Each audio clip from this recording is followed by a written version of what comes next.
Hello, listening squirrels. I found a couple of stories, or we'll see how long this one is. This one may be long enough for today and tomorrow.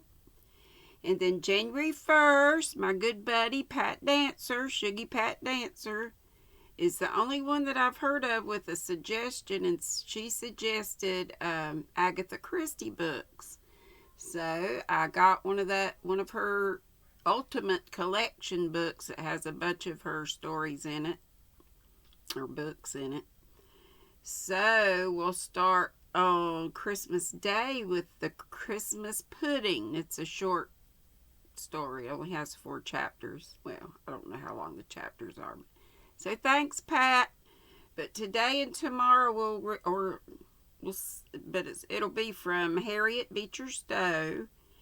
And the first 2 stories are Christmas or the Good Fairy is the story we're going to start today. We'll see how long that is. We may just get that one read, but if I get that one all read today, then tomorrow we'll read the first Christmas of New England. I don't know though, that has 4 chapters. Probably won't read that then, because I would really like to start right on January 1st with Agatha Christie. So I hope I haven't read any of her books. I've seen some. As a matter of fact, last night, I think it was whatever the Orient Express is, Murder on the Orient Express. I think that's the one that Pat said she had read. So, okay, Christmas or the Good Fairy, first published in 1850. Oh dear, Christmas is coming in a fortnight and I have got to think up presents for everything, said young Ellen Stewart as she leaned languidly back in her chair. Dear me, it's so tedious. Everybody has got everything that can be thought of.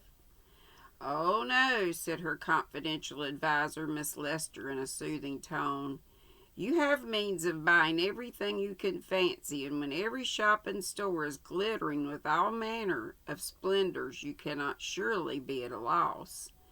Well now, just listen. To begin with, there's Mama. What can I get for her? I've thought of ever so many things. She has 3 card cases, 4 gold thimbles, 2 or 3 gold chains, 2 writing desks of different patterns, and then as to rings, brooches, boxes, and all other things, I should think she might be sick of the sight of them.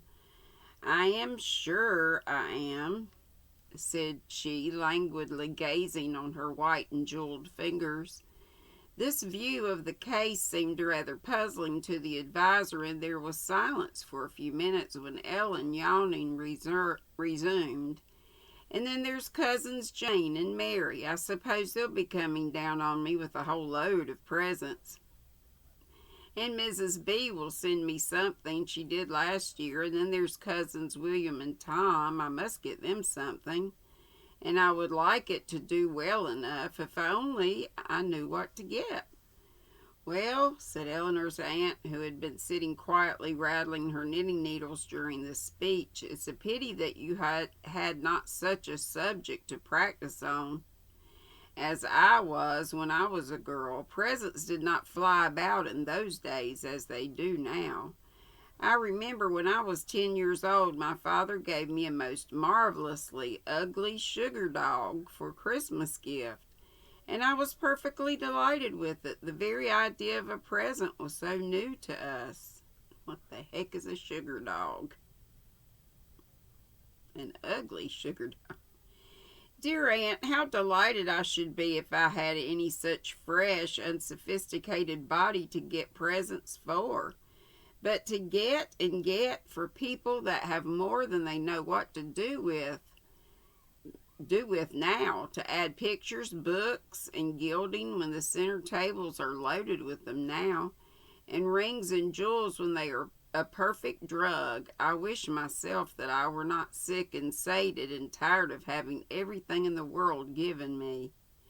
Well, Eleanor, said her aunt, if you really do want unsophisticated subjects to practice on, I can put you in the way of it. I can show you more than one family to whom you might seem to be a very... Did we read this before? Or one very like it? I don't think we read any Harriet Beecher Stowe, though. Anyway, let's see. I can show you more than one family to whom you might seem to be a good fairy, and where such gifts as you could give with all this ease would seem like a magic dream. Why, that would be really worthwhile, Aunt. Look over in that back alley, said her aunt. You see those buildings? That miserable row of shanties? Yes. Well, I have several acquaintances there who've never been tired of Christmas gifts or gifts of any kind. I assure you, you could make quite a sensation over there. Well, who is there? Let us know. Do you remember Owen that used to make your shoes? Yes, I remember something about him.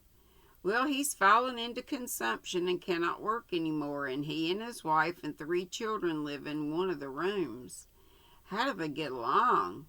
His wife takes in sewing sometimes, and sometimes goes out washing. Poor Owen, I was over there yesterday. He looks thin and wasted.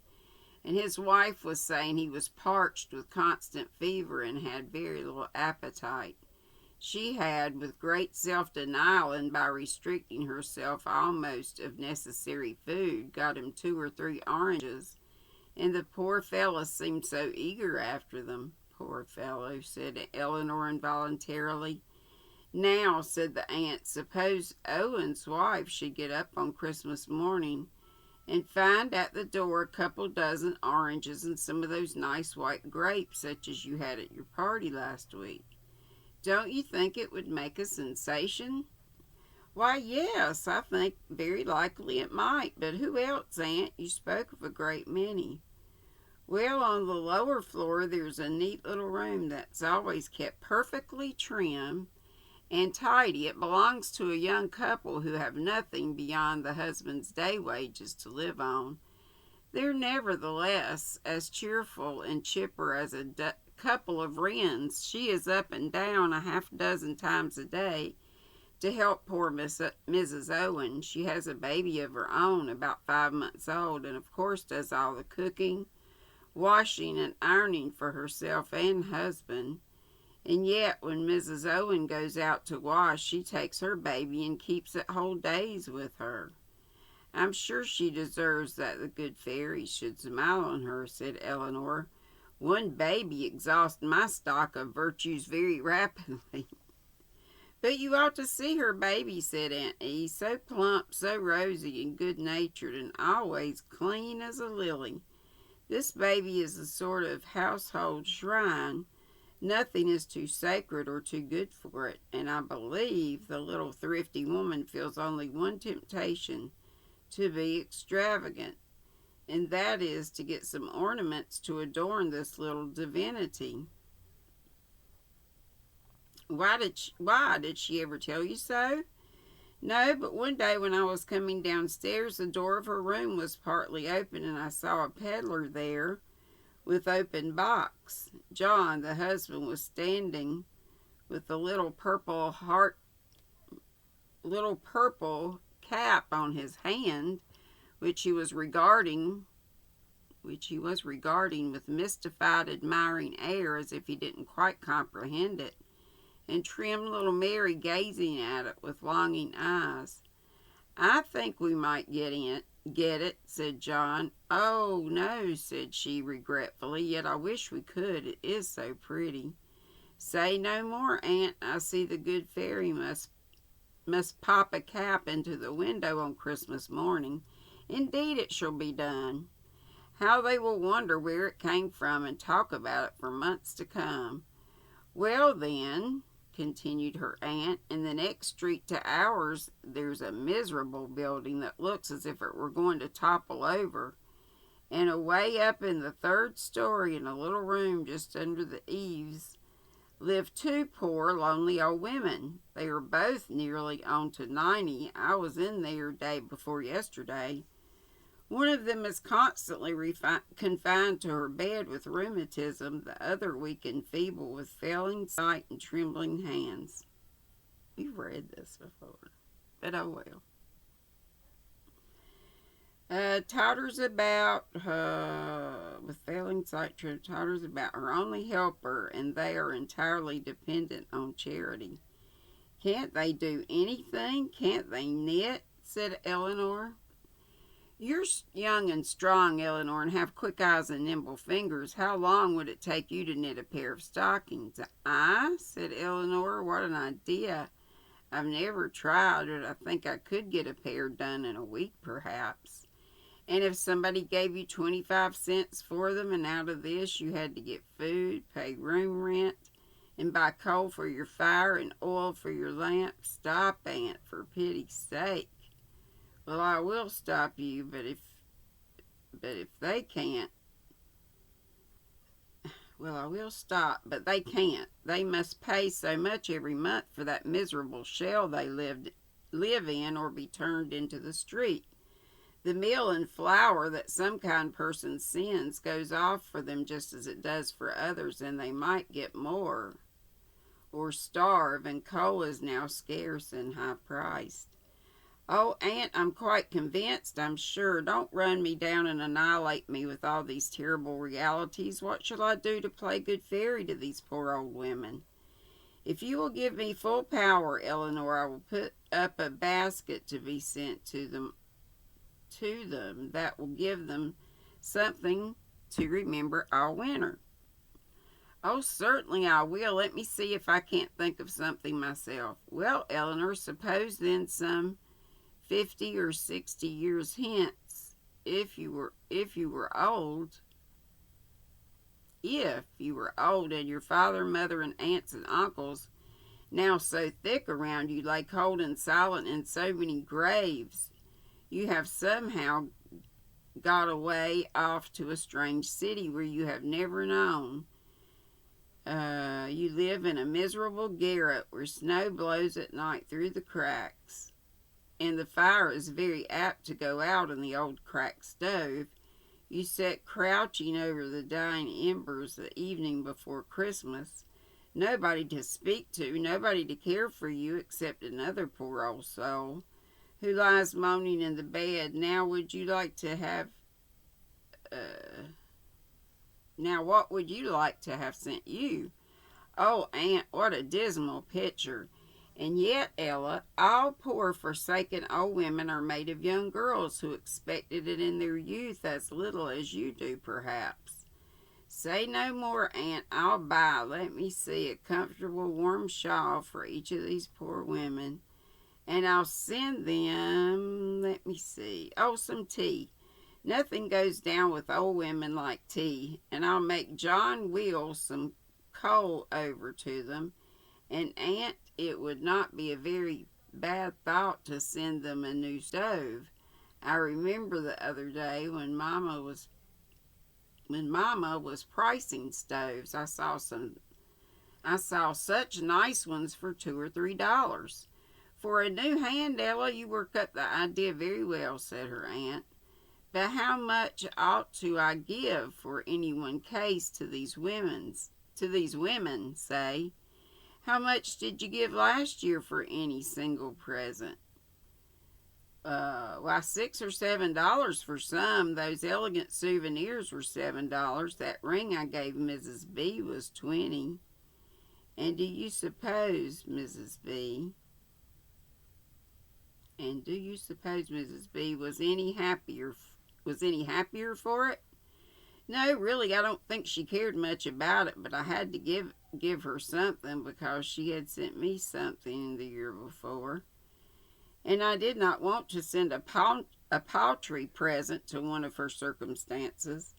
Then, Ella, give the same to any poor, distressed, suffering creature who really needs it, and see in how many forms of good such a sum will appear.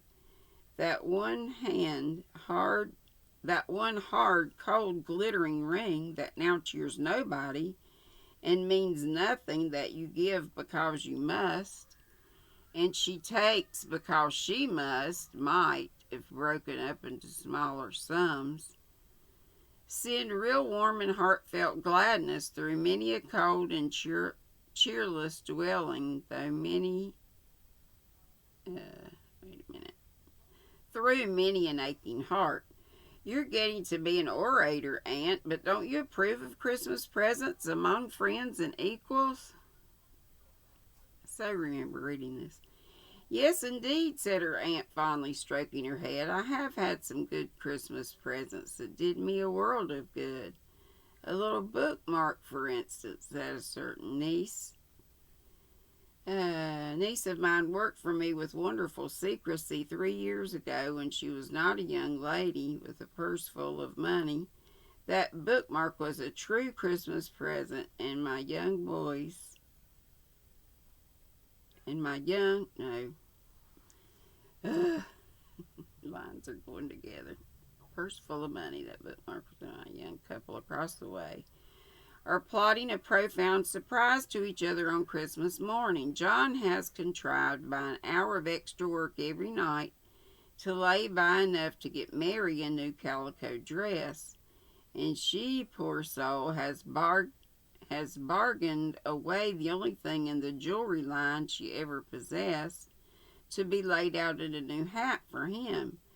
I know too a washerwoman who has a poor lame boy, a patient, gentle little fellow who has lain quietly for weeks and months in his little crib, and his mother going to give him a splendid Christmas present. What is it, pray? A whole orange? Don't laugh. She will pay 10 whole cents for it. Wait a minute. Orange. Don't laugh. She'll pay 10 cents. And for it shall be none of your common oranges, but a picked one of the very best going. She has put by the money a cent at a time for a whole month, and nobody knows which will be happiest in it, Willie or his mother. These are such great Christmas presents, and I like to think of gifts coming from love and tending to produce love. These are the appropriate gifts of the day. But don't you think it's right for those who have money to give expensive gifts, supposing, anyways, as you say, they are given from real affectionate? Sometimes, undoubtedly, the Savior... oh, shoot. Lost my place. The Savior did not condemn her who broke an alabaster box of ointment, very precious, simply as a proof of love. Even though the suggestion was made, this might have been sold for 300 pence and given to the poor. Remember that scripture? Different wording. I have thought he would regard with sympathy the fond efforts which human love sometimes makes to express itself by by gifts, the rarest and most costly. How I rejoiced with all my heart when Charles Elton gave his poor mother that splendid Chinese shawl and gold watch, because I knew they came from the very fullness of his heart to a mother that he could not do too much for, a mother who has done and suffered everything for him. In some such cases, when resources are ample, a costly gift seems to have a graceful appropriateness, but I cannot approve of it if it exhausts all the means of doing for the poor. It is better then to give a simple offering and to do something for those who really need it. Eleanor looked thoughtful. Her aunt laid down her knitting and said in a tone of gentle seriousness, "Whose birth does Christmas commemorate, Ella?" "Our Savior's, certainly, Aunt." "Yes," said her aunt, "and when and how was he born?" "In a stable, laid in a manger, thus born, that in all ages he might be known as the brother and friend of the poor. And surely it seems but appropriate to commemorate his birthday by an especial remembrance of the lowly, the poor, the outcast, and distressed. And if Christ should come back to our city on a Christmas day, where should we think it most appropriate to whose character to find him Would he be carrying, let's see, would he be carrying splendid gifts to splendid dwellings, or would he be gliding about in cheerless haunts of the desolate, the poor, the forsaken, and the sorrowful? And here the conversation ended. What sort of Christmas presents is Elsa buying? Said Cousin Tom, as the waiter handed in a portentous-looking package which had been rung in at the door. Let's open it, said Saucy Will. Upon my word, 2 great gray blanket shawls. These must be for you and me. Tom. And what's this? A great bolt of cotton flannel and gray yarn stockings? The doorbell rang again, and the waiter brought in another bulky parcel and deposited it on the marble-top center table. What's here? Said Will, cutting the cord. Whew. A perfect nest of packages. Oolong tea, oranges, grapes, white sugar. Bless me, Ella must be going to housekeeping. We're going crazy, said Tom, and on my word, said he, looking out of the window, there's the drayman ringing at our door, with a stove and a tea kettle set in top of it. Ella's cook stove, of course, said Will, and just at this moment the young lady entered with her purse hanging gracefully over her hand. Now, boys, you are too bad, she exclaimed, as each of her mischievous youngsters were gravely marching up and down, attired in a gray shawl. Didn't you get them both for us? We thought you did. From us. I lost my place again. From us.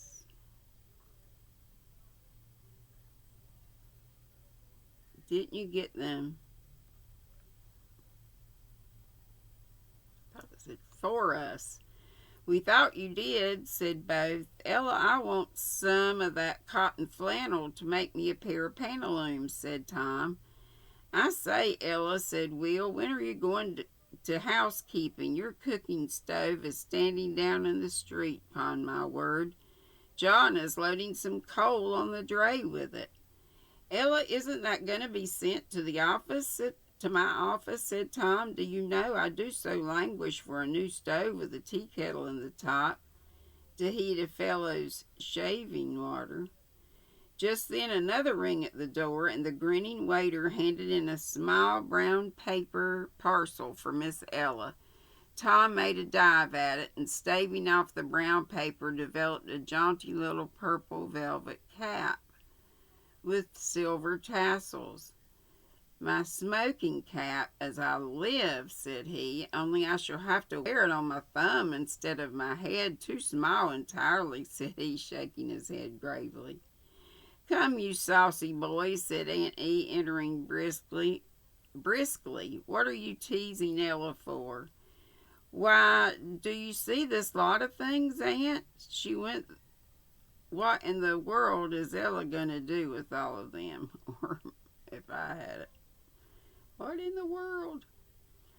Oh, I know. You know that I can guess, Aunt, as some of your charitable works, you're going to make a juvenile Lady Bountiful of Ale, eh? Ella, who had colored to the roots of her hair at the expose of her very fashionable Christmas preparations, now took heart and bestowed a very gentle and salutary little cuff on the saucy head that still wore the purple cap, and then hastened to gather up her various purchases. Laugh away, said she gaily, and a good many others will laugh too over these things. I got them to make people laugh, people that are not in the habit of laughing. Well, I see into it, said Will, and I tell you, I think right well of the idea, too. There are worlds of money wasted at this time of the year in getting things nobody wants, nobody cares for after they got.